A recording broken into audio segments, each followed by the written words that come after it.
As someone who was recently in Taiwan, and I know you met with President Tsai, what message are we trying to send to China? Well, the message is that Taiwan will be able to defend itself against the potential that China would invade the island to take over that democracy.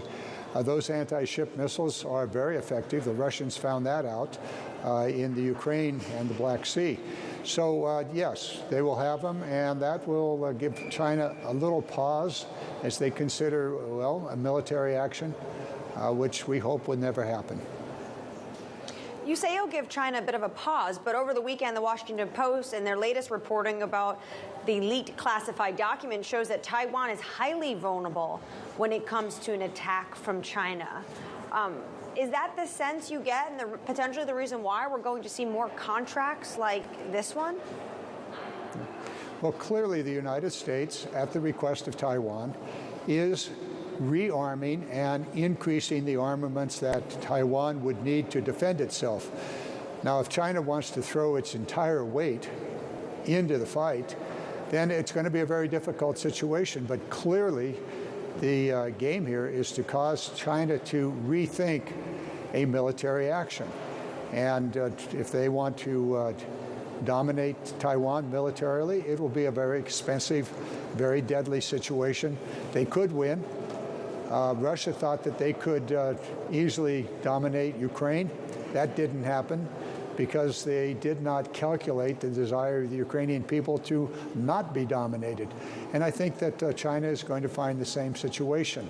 In Ukraine, it was the Stinger missiles and the Javelin missiles that made the difference in the early days as Russia tried to take over Kyiv. And I believe that you're going to find with these weapons and others that are being delivered to Taiwan that, yeah, China could probably win in the end, but it's going to be a very difficult and expensive fight. And therefore, Speaker McCarthy talked about the 6 assurances, Congressman, the President Reagan's 6 assurances when he was meeting with President Tsai in California a couple of weeks ago. This is consistent, right? One of those assurances was the right to sell arms to Taiwan. And for the benefit of our viewers, I bring this up because, you know, China would suggest that we're actually breaking some sort of agreement by doing this. This is consistent with what has been in place for decades, right? That is correct. The position of the United States really dates back to Nixon and what he did to open the door to China.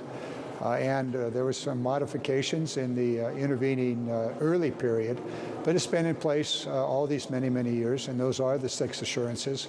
And also the ambiguity of the United States policy. Here it is to support Taiwan, but ultimately it will be a decision by the Taiwanese people, not by the Chinese Communist Party. Today we have G7 foreign ministers meeting in Japan.